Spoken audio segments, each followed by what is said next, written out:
Hari ini saya memberi judul apa yang ingin saya bagikan, yaitu to pursue wisdom atau mengejar hikmat.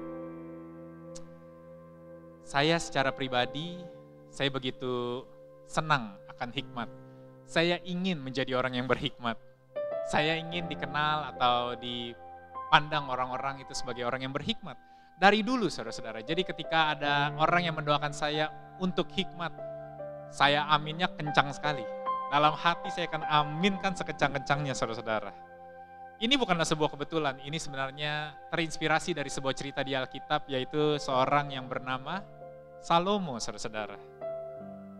Salomo begitu menginspirasi saya bagaimana orang-orang di negara, raja-raja dari penjuru lain ingin datang dan ingin mendengarkan dia. Apa yang dikatakannya itu somehow dapat mengubahkan hidup mereka saudara-saudara. Dan bukan itu saja, hikmat yang diberikan oleh Tuhan kepada Salomo, digunakan oleh Salomo untuk menolong-nolong orang, untuk menolong banyak orang.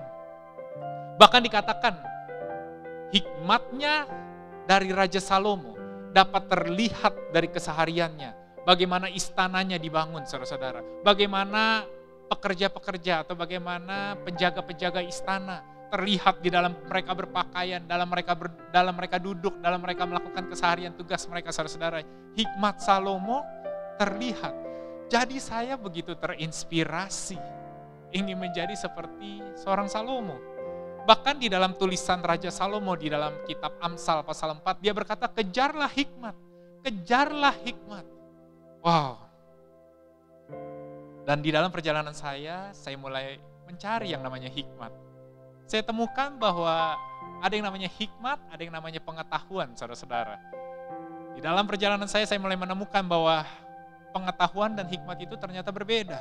Pengetahuan adalah apa yang saudara dan saya ketahui, tapi hikmat adalah bagaimana menggunakan pengetahuan-pengetahuan tersebut di waktu yang tepat, dengan cara yang tepat, di dalam situasi yang tepat, saudara-saudara. Mungkin saudara pernah dengar cerita bagaimana Raja Salomo dihadapkan dengan dua orang wanita yang memperebutkan seorang bayi. Mereka berdua sama-sama berkata bahwa mereka adalah ibu dari bayi tersebut. Dan respons dari Raja Salomo sangat di luar dugaan, saudara-saudara. Raja Salomo berkata, ambillah sebuah pedang. Belahlah anak ini, karena mereka sama-sama berkata, mereka adalah ibu dari bayi tersebut. Jadi Raja Salomo berkata, belahlah anak ini, bagi dua sama rata, agar masing-masing dari ibu ini mendapatkan sebagian dari bayi ini. Buat saya yang mendengar hal itu, saudara-saudara, it's just mind-blowing. Respons yang di luar dugaan, saya percaya saat itu Raja Salomo melihat sesuatu. Saya percaya Raja Salomo merasakan sesuatu sehingga dia berani mengambil langkah tersebut. Disitulah hikmat, saudara-saudara, karena seringkali dengan cara yang sama, belum tentu dapat kita replikasi atau kita ulang dengan situasi yang berbeda, saudara-saudara. Jika hari ini ada yang sedang ribut-ribut, memperebutkan seorang anak, belum tentu, saudara-saudara, respons yang diberikan oleh Salomo itu tepat untuk digunakan. Itulah hikmat, saudara-saudara.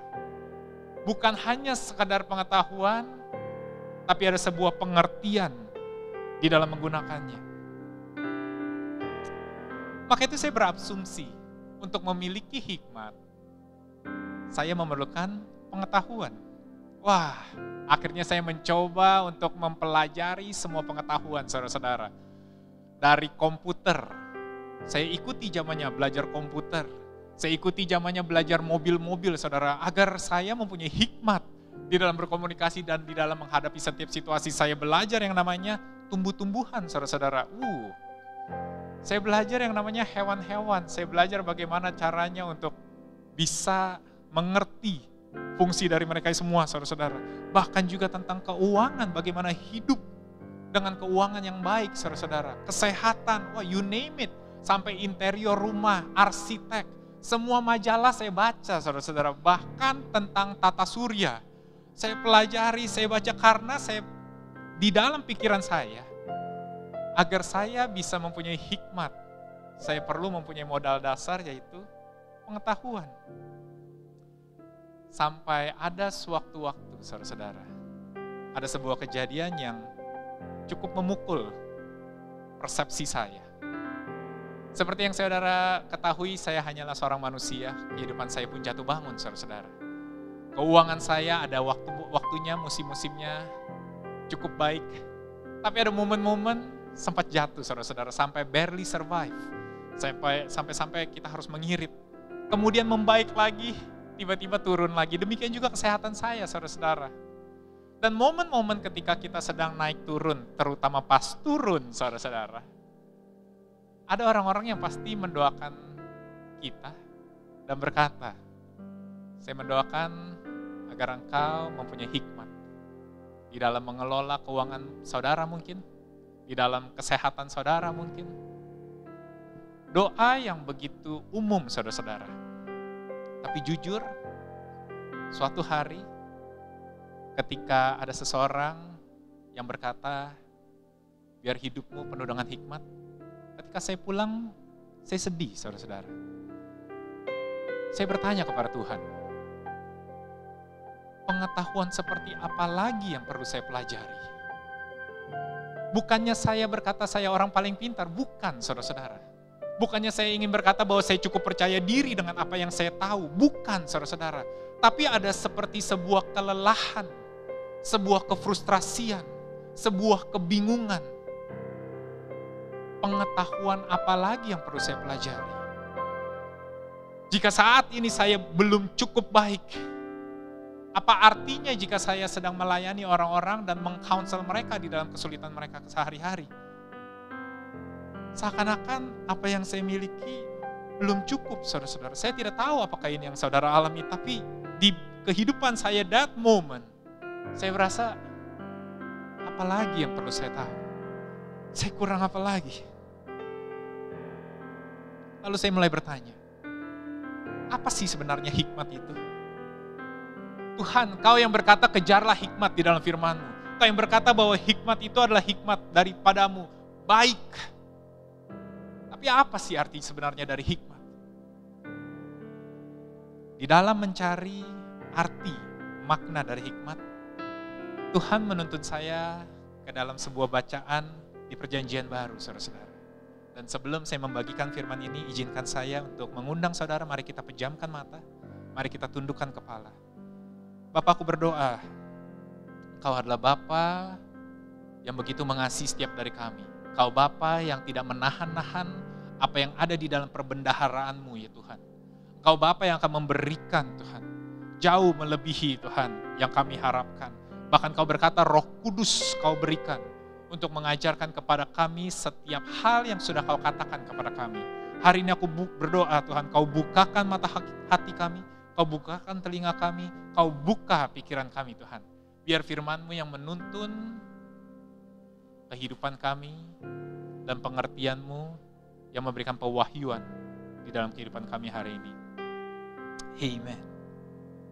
Saya temukan saudara-saudara di kitab 1 Korintus pasal yang pertama, di ayat 18. Dikatakan demikian, setiap pemberitaan tentang salib memang adalah kebodohan bagi mereka yang akan binasa. Tetapi bagi kita yang diselamatkan, pemberitaan itu adalah kekuatan Allah. Bahwa Injil adalah kekuatan Allah. Saya ingin menceritakan sedikit latar belakang dari kota Korintus. Kota yang Paulus tulis suratnya dan dia tujukan kepada jemaat-jemaat di gereja Korintus. Korintus adalah sebuah kota perdagangan yang besar, saudara-saudara. Kota megapolitan. Pada zamannya metropolitan, saudara-saudara, yang benar-benar besar. Mungkin kalau zaman sekarang itu seperti New York, seperti Las Vegas, atau mungkin buat kita orang Indonesia seperti Jakarta. Bahwa banyak orang dari luar kota, dari luar negeri yang datang ke Korintus, saudara-saudara. Mereka melakukan perdagangan, banyak kejadian yang dialami. Jadi di dalam kota itu kita dapat saksikan adanya variasi lifestyle, ada variasi kebiasaan, ada perbedaan di dalam budaya, dan bahkan saudara-saudara, ada perbedaan di dalam pengetahuan. Jadi sangatlah umum ketika apa yang dilihat dan dialami di dalam keseharian mereka di Korintus, itu mempengaruhi cara mereka berpikir. Saya rasa kita pun mengalami hal demikian. Karena apa yang mungkin dipandang tabu di pedesaan, itu menjadi seperti hal yang biasa atau lazim di kota besar, seperti Jakarta, saudara-saudara. Mungkin di pedesaan, seorang gadis berjalan bersama dengan seorang pria, bergandengan tangan, mungkin menjadi sebuah hal yang tabu di pandangan masyarakat, tapi di kota besar, di Jakarta, dengan perbedaannya budaya, dengan segitu banyaknya pengetahuan, mungkin bahkan berpelukan dan berciuman itu adalah hal yang wajar dilakukan di muka umum, saudara-saudara. Filosofi dan hikmat dari manusia akhirnya menjadi begitu diagung-agungkan. Orang yang berfilosofi tinggi dan bahkan yang berpengetahuan luas menjadi seakan-akan mereka menduduki puncak dari strata masyarakat pada zaman itu, saudara-saudara. Maka itu kekristenan atau pemberitaan tentang salib menjadi sebuah hal yang aneh, sebuah hal yang absurd, yang gak relevan di kota Korintus. Maka itu Paulus menegaskan bahwa pemberitaan tentang salib seperti dosa saudara sudah diampuni bukan karena perbuatan saudara. Bahwa keselamatan saudara dan saya itu tidak bergantung kepada perbuatan kita. Menjadi seperti sebuah keanehan, saudara-saudara. Namun Paulus menegaskan bahwa sebenarnya pemberitaan mengenai Injil itu adalah kekuatan Allah. Bahwa Injil adalah senjata Allah yang paling pamungkas, saudara-saudara. Dilanjutkan di ayatnya berikut, karena ada tertulis, aku akan membinasakan hikmat orang-orang berhikmat, dan kearifan orang-orang bijak akan kulenyapkan. Di manakah orang yang berhikmat? Di manakah ahli Taurat? Di manakah pembantah dari dunia ini? Bukankah Allah telah membuat hikmat dunia ini menjadi kebodohan? Ketika saya baca ayat ini, saudara-saudara, saya semakin bingung. Bukankah firman Tuhan yang mengajar kita untuk mengejar hikmat? Tapi hari ini Tuhan berkata, di manakah orang berhikmat? Saya akan buat hikmat dunia ini menjadi kebodohan. Lalu di ayat berikutnya dikatakan, oleh karena dunia dalam hikmat Allah tidak mengenal Allah oleh hikmatnya, maka Allah berkenan menyelamatkan mereka yang percaya oleh kebodohan pemberitaan Injil. Sekarang saya mulai mengerti, saudara-saudara. Ternyata ada dua hikmat yang dikatakan di dalam tulisan Paulus. Ada satu hikmat yang berkata mengenai hikmat dunia, dan satu lagi yang berkata mengenai hikmat Allah, saudara-saudara. Hikmat dunia ternyata dibikin berbeda di dalam tulisannya Paulus. Bahwa apa yang kita pandang di dalam dunia ini mengenai pengetahuan akan dunia ini belum tentu yang dimaksud oleh Allah mengenai hikmat Allah. Dan mulai ada sebuah kisi-kisi yang ditulis oleh Paulus bahwa hikmat Allah itu sangat berlekatan dengan yang namanya pemberitaan Injil. Dikatakan di ayat selanjutnya, tetapi untuk mereka yang dipanggil baik orang Yahudi maupun bukan orang Yahudi, Kristus adalah kekuatan Allah dan hikmat Allah. Saya mau ulangi sekali lagi, saudara-saudara, bahwa Kristus adalah kekuatan Allah dan hikmat Allah. Sebab yang bodoh dari Allah lebih besar hikmatnya daripada manusia, dan yang lemah dari Allah lebih kuat daripada manusia. Disinilah saudara-saudara saya mulai mengerti letak perbedaan dari hikmat yang saya cari dan hikmat yang dimaksud oleh Tuhan.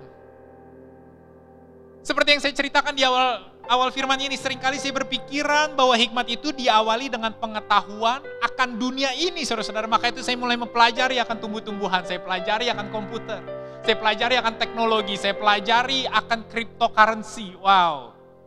Saya pelajari mengenai saham. Saya pelajari bagaimana yang namanya pernikahan yang baik, how to handle stress in life. Bagaimana yang namanya olahraga, bagaimana namanya pola hidup yang baik agar kita hidup umur panjang, saudara-saudara. Bagaimana namanya baca dengan jarak yang baik agar mata tidak rusak. Saya pelajari itu semua. Untuk menghadapi kehidupan yang saya hadapi sehari-harinya, saya pelajari. Karena saya berpikir bahwa hikmat itu adalah pengetahuan akan dunia ini. Tetapi sekarang saya mulai dibukakan dengan apa yang Tuhan maksud ketika Dia berkata bahwa takut akan Tuhan adalah permulaan dari pengetahuan. Ternyata Paulus yang menjelaskan bahwa Kristus adalah kekuatan Allah dan hikmat Allah.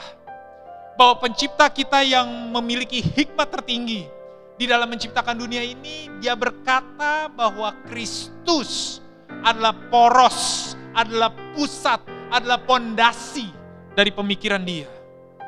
Dan ada sebuah perbedaan yang begitu mencolok di antara hikmat yang ditawarkan oleh dunia dan hikmat dari Tuhan. Ini yang saya temukan, bahwa world wisdom says do, sementara God's wisdom says done. Hikmat dunia berkata bahwa kita harus melakukan, kita harus menjaga, kita harus menghindari, kita harus melakukan secara konsisten. Kita harus ulang lagi, kamu sudah bagus tapi kamu harus ulang lagi. Kamu sudah jaga dengan baik pola makan kamu, tapi kamu harus jaga setiap harinya. Wow, kamu sudah baik dalam mengatur keuanganmu, tapi besok kamu harus ulang lagi. The world wisdom keeps saying do, and do, saudara-saudara. But God's wisdom di dalam Kristus berkata, it is done. Sudah selesai. It is finished. Wow. Disinilah perbedaannya, saudara-saudara. Hikmat yang mana yang saudara cari? Hikmat yang mana yang saya dulu sempat agung-agungkan? Sekagum-kagumnya saya dengan Salomo, dan sebagaimana Tuhan juga menempatkan Salomo sebagai orang yang paling berhikmat yang pernah ada di dunia ini. Bahkan Alkitab menegaskan bahwa tidak akan ada satu orang manusia yang lebih berhikmat daripada Salomo sebelum Salomo diciptakan dan setelah Salomo diciptakan. Sampai suatu hari, saudara-saudara, di dalam kitab Injil, di dalam kitab Matius dan Lukas, tahukah saudara bahwa dicatat Yesus datang dan dia berkata bahwa yang lebih besar dari Salomo sudah datang. Ketika Alkitab berkata tidak mungkin ada manusia yang lebih besar daripada Salomo sebelum dan sesudah Salomo, tiba-tiba Yesus berkata yang lebih besar daripada Salomo sudah ada di tengah-tengah kalian. Kita sama-sama tahu bahwa Tuhan tidak mungkin bohong. Tidak mungkin Alkitab itu mengkontradiksi dengan apa yang dicatat oleh Alkitab itu sendiri. Kita tahu bahwa ketika Tuhan berkata tidak ada manusia yang akan lebih berhikmat daripada Salomo, kita tahu bahwa Tuhan itu serius. Tapi bagaimana cara menjelaskan ketika Yesus datang dan berkata bahwa Dia lebih besar daripada Salomo? Hanya satu jawabannya tuh, saudara-saudara. Bahwa Yesus bukanlah manusia. Tapi Yesus adalah Tuhan itu sendiri. Bahwa Yesus adalah firman yang datang dan menjadi manusia, saudara-saudara. Maka itu Paulus berkata, ingat saja saudara-saudara, bagaimana keadaan kamu ketika kamu dipanggil. Menurut ukuran manusia tidak banyak orang yang bijak, tidak banyak orang yang berpengaruh, tidak banyak orang yang terpandang. Karena di dalam gereja Korintus, saudara-saudara, mereka sebenarnya kebanyakan dari mereka adalah budak, saudara-saudara. Mereka adalah hamba. Mereka adalah orang-orang yang tidak terpandang, mereka adalah orang-orang yang terhina. Dan itu yang saya dapat rasakan. Bahwa saya bukan orang pintar. Lebih banyak orang yang lebih pintar daripada saya. Lebih banyak orang yang mengerti NFT daripada saya.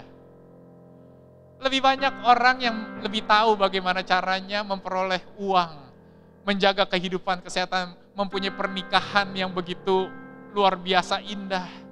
Yang bagaimana namanya berkomunikasi dengan satu sama lain, dengan keluarga. Lebih banyak saudara-saudara, tapi dikatakan menurut ukuran manusia tidak banyak orang yang bijak.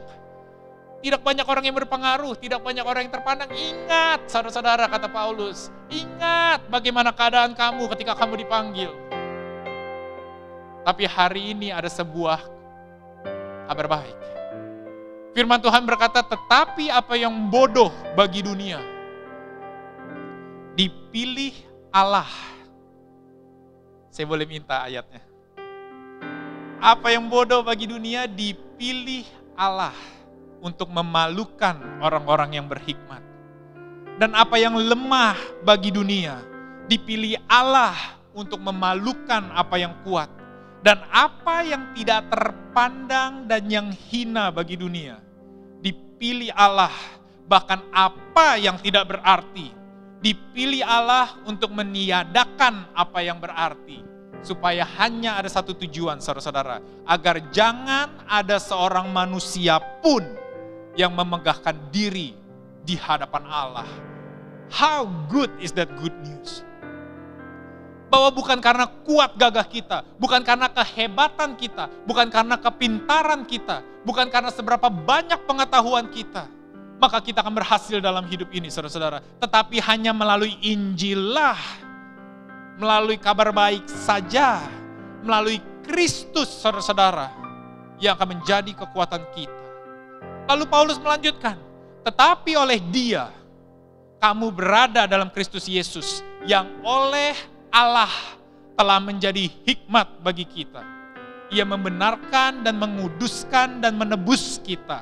Karena itu seperti ada tertulis, barang siapa yang bermegah, hendaklah ia bermegah di dalam Tuhan. Sekarang saya mulai mengerti, saudara-saudara, bahwa what He has finished becomes our starting point. Apa yang telah Yesus selesaikan di atas kayu salib, itulah yang menjadi titik permulaan di dalam kehidupan saya.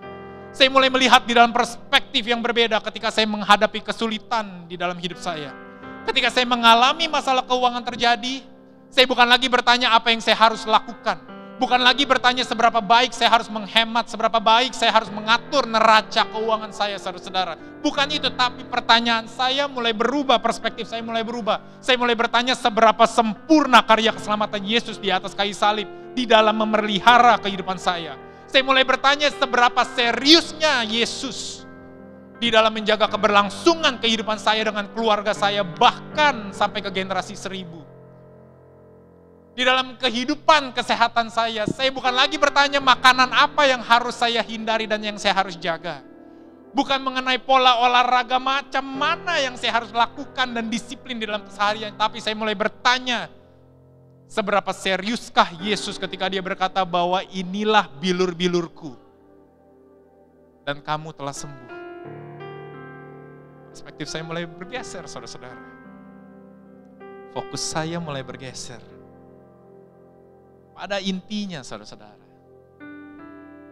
saya bertanya kepada Tuhan, seberapa kuatnya dan terujinya pernyataan yang dikatakan Yesus di atas kayu salib ketika Dia berkata, sudah selesai. It is finished. Apakah ada yang terlewatkan? Jangan-jangan Dia hanya menyelesaikan sebagian dan saya harus menyelesaikan sebagian yang lainnya. Jangan-jangan Yesus hanya menyelesaikan di zamannya waktu kerajaan Romawi, tapi nggak lagi relevan di zaman sekarang. Itulah arti dari hikmat, saudara-saudara. Itulah arti dari hikmat Tuhan. Apa yang telah Dia selesaikan, itulah yang menjadi awal dari langkah kehidupan saya. Dan saya tahu bahwa Dia telah menyelesaikan semuanya. Maka itu Paulus berkata di 1 Korintus pasal 2, demikianlah pula ketika aku datang kepadamu, saudara-saudara. Aku tidak datang dengan kata-kata yang indah atau dengan hikmat untuk menyampaikan kesaksian Allah kepada kamu. Seperti saya sekarang, saudara-saudara, saya bukan seorang ahli bahasa. Saya bukanlah seorang pengkhotbah yang sangat pintar dalam bertutur kata, dalam membangun sebuah cerita, saudara-saudara. Bukan, saudara-saudara. Tapi dikatakan sebab aku telah memutuskan untuk tidak mengetahui apa-apa di antara kamu selain Yesus Kristus, yaitu Dia yang disalibkan. Saya mulai mengerti bahwa pikiran saya harus selalu penuh dengan Kristus, saudara-saudara. Di dalam kehidupan saya, di dalam setiap langkah, di dalam ombang-ambingnya, ombak kehidupan. Ada naik, ada turun. Tapi hanya ada satu yang memenuhi pikiran saya, yaitu kasih Kristus di dalam keseharian saya. Paulus lanjutkan, aku juga telah datang kepadamu dalam kelemahan dan dengan sangat takut dan gentar. Baik perkataanku maupun pemberintahanku tidak kusampaikan dengan kata-kata hikmat yang meyakinkan, tapi dengan keyakinan akan kekuatan roh, supaya iman kamu jangan bergantung pada hikmat manusia, tetapi pada kekuatan Allah. Agar kita tidak bergantung, saudara-saudara, pada kekuatan manusia, pada hikmat manusia, pada apa yang dikatakan oleh Elon Musk, apa yang dikatakan oleh Mark Zuckerberg, apa yang dikatakan oleh Bezos. Kehidupan kita tidak bersandar kepada hikmat manusia. Apa yang dikatakan oleh pendeta ini, pendeta itu, bukan, saudara-saudara. Biarlah kekuatan kita bersandar kepada Kristus sendiri. Maka itu hari ini saya mau katakan, wisdom is not a what, is not a when, is not a where, bahkan is not a how. Wisdom is a who, saudara-saudara. Hikmat adalah sebuah pribadi. Kristus, Yesus, kasihnya bagi kita, saudara-saudara. Lalu dia lanjutkan, sungguh pun demikian, kami memberitakan hikmat di kalangan mereka yang telah matang, yang pintar, saudara-saudara.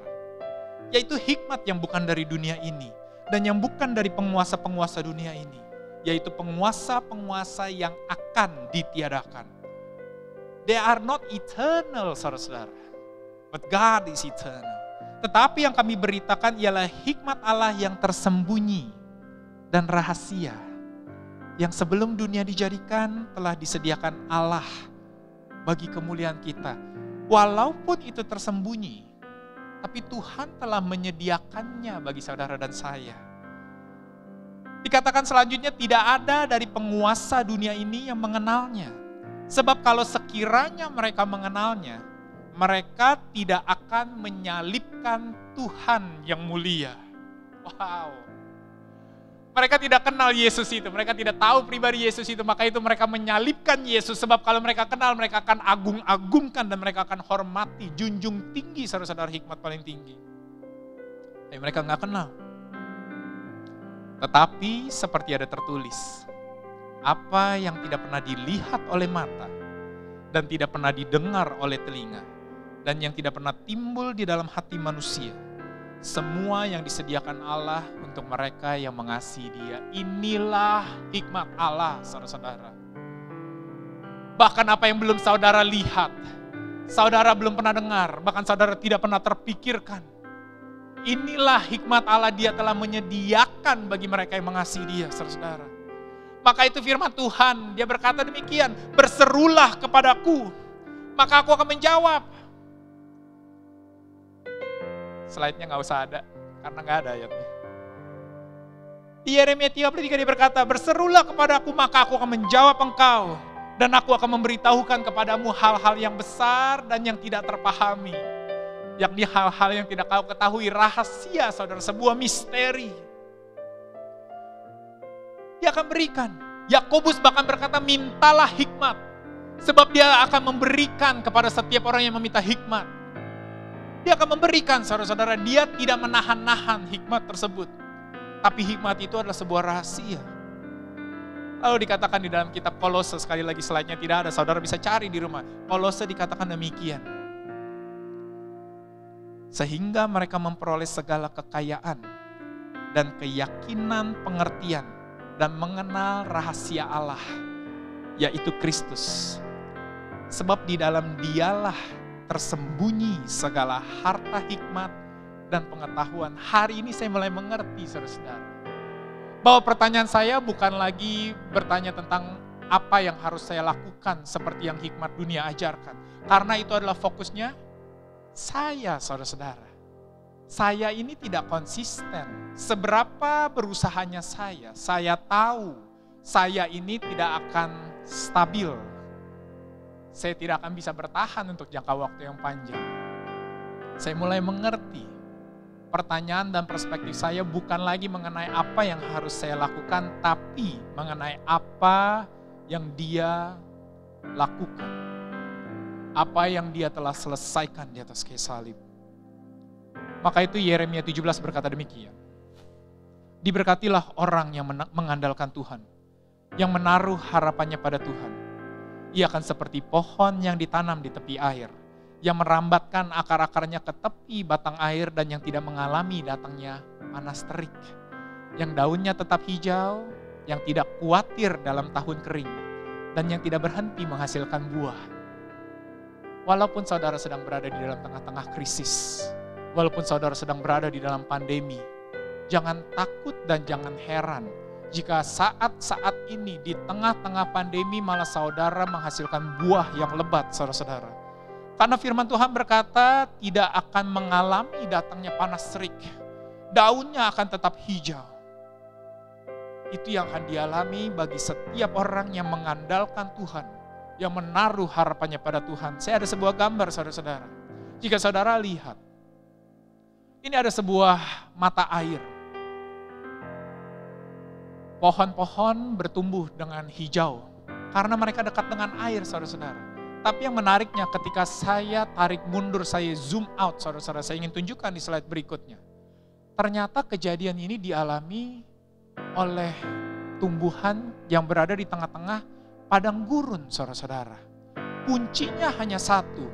Jika tumbuhan tersebut ingin tumbuh, maka mereka harus berada dekat dengan mata air tersebut. Dan jika mereka semakin menjauh dari mata air tersebut, mereka akan menjadi kering, saudara-saudara. Inilah yang dimaksud di firman Tuhan di dalam Mazmur pasal 1. Berbahagialah orang yang tidak berjalan menurut nasihat orang fasik, yang tidak berdiri di jalan orang berdosa, dan yang tidak duduk dalam kumpulan pencemooh. Tetapi yang kesukanya ialah Taurat Tuhan, dan yang merenungkan Taurat itu siang dan malam. Ia akan seperti pohon yang ditanam di tepi aliran air, yang menghasilkan buahnya pada musimnya, dan yang tidak layu daunnya. Apa saja yang diperbuatnya berhasil. Inilah kunci keberhasilan saudara. Inilah kunci keberhasilan saya. Bukan mengenai seberapa banyak yang saya harus tahu, saudara-saudara. Tapi hanya ada satu hal yang penting, yaitu Yesus Kristus. Saudara mungkin bertanya, tapi di dalam kitab Mazmur itu dikatakan Taurat. Bukankah itu artinya kita harus melakukan Taurat, renungkan Taurat siang dan malam? Bukankah itu mengenai peraturan? Saya bisa jawab, saudara-saudara. Kitab Mazmur menuliskan tentang Taurat karena itu ada di dalam perjanjian lama. Kasih karunia belum turun, saudara-saudara. Yesus belum datang. Tapi kita yang hidup di dalam perjanjian baru sudah melihat penggenapan dari firman Tuhan. Maka itu bukan lagi berbicara tentang Taurat. Setiap kali kita mendengar kata Taurat, maka kita dapat bayangkan mengenai Yesus, saudara-saudara. Bahwa pikiran kita conscious all the time mengenai Yesus. Sebab 1 Korintus 1 ayat 5 berkata demikian. Sebab di dalam Dia kamu telah menjadi kaya dalam segala hal. Saya mau tekankan kata kamu telah, bukan kamu akan, saudara-saudara.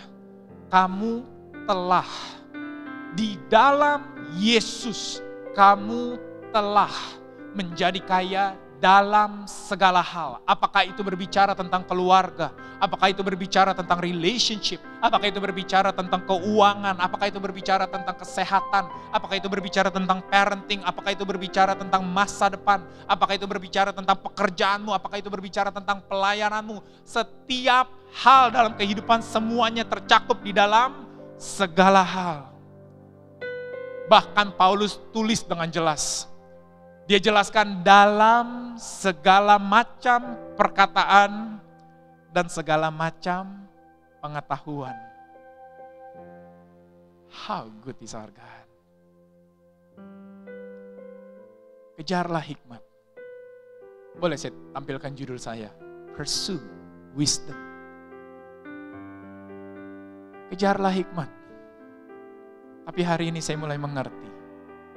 Hikmat yang saya kejar bukan mengenai seberapa banyak buku yang harus saya baca. Bukan seberapa banyak podcast yang harus saya dengar. Bukan seberapa banyak artikel di website yang harus saya pelajari. Bukan seberapa banyak kebenaran atau pengetahuan yang harus saya timba. Ya kan? Timbalah ilmu sampai ke negeri timur. Bukan itu saudara-saudara. Tapi hanya satu saudara-saudara. Seberapa sempurnanya kasih Yesus bagi saudara dan saya. Di dalam setiap aspek yang saudara khawatirkan, yang saudara pertanyakan, yang setiap saudara ragukan. Saya ingin mengundang tim worship. Saya ingin mereka menyanyikan sebuah lagu yang saya rasa menggambarkan seluruh firman yang saya bagikan pada pagi hari ini. Saya berdoa jika saudara sedang mengalami crossroad, persimpangan. Saudara sedang memiliki sebuah kekhawatiran, ketakutan. Saudara sedang memiliki sebuah pertanyaan. Saya berdoa agar saudara dapat menemukan hikmat yang benar tersebut. Bukan lagi berbicara mengenai penyesalan. Bukan lagi berbicara mengenai seandainya saja saya tidak melakukan hal tersebut. Seandainya saja saya sudah tahu mengenai obat ini. Seandainya saja saya sudah tahu mengenai langkah-langkah ini. Seandainya saja saya sudah tahu mengenai kesempatan bisnis ini beberapa bulan yang lalu. Seandainya saja saya sudah tahu mengenai watak perilaku dari pribadi tersebut sebelumnya. Seandainya saja saya mendengarkan, it's no longer about you. It's about him. Seberapa sempurnanya dia. Walaupun kita jatuh bangun di dalam dosa, apakah dia masih mau memberkati kita? Dan jawabannya adalah ya. Firman Tuhan di dalam kitab Roma berkata, jika dia mau mati bagi kita waktu kita masih berdosa, lebih-lebih lagi jika kita saat ini dipandang benar, maka dia pasti akan memberkati kehidupan saudara dan saya. Markus 8 berkata demikian. Karena siapa yang mau menyelamatkan nyawanya, ia akan kehilangan nyawanya. Tetapi barang siapa kehilangan nyawanya karena aku dan karena Injil, ia akan menyelamatkannya. Apa gunanya seorang memperoleh seluruh dunia, tetapi ia kehilangan nyawanya? What good is it for you to gain the whole world but losing your soul?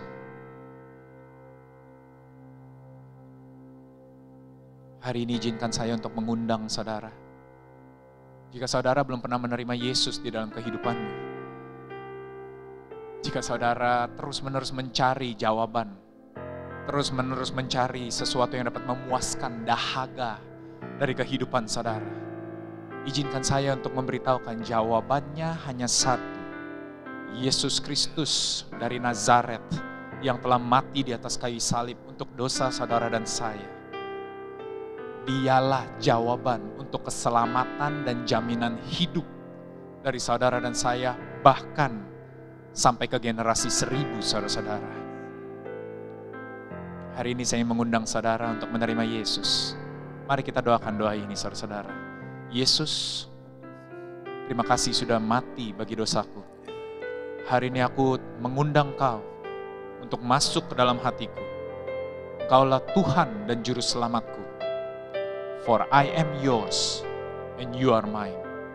Saya percaya jika saudara mendoakan doa yang sederhana tersebut, mulai hari ini saudara adalah milik Yesus. Saudara mulai menerima hikmat Allah. Mari kita mengangkat kedua tangan kita. Terimalah berkat dari Allah Abraham, Ishak dan Yakub yang tidak pernah berdusta, yang tidak pernah lalai, yang tidak pernah gagal. bahwa di dalam Kristus engkau telah kaya dalam segala hal, bahwa kehidupanmu dijamin, bahwa kehidupanmu dipelihara, kehidupan keluargamu dijaga, anak-anakmu dan cucumu akan dipandang orang sebagai orang yang berbahagia, karena mereka adalah milik dari Tuhan Bapa. Pulanglah jemaat Tuhan dengan damai sejahtera dan dengan penuh sukacita, sebab hari ini hidupmu adalah lebih dari seorang pemenang. Di dalam nama Yesus, setiap yang percaya boleh katakan, Amen. Amen. I'll see you next week.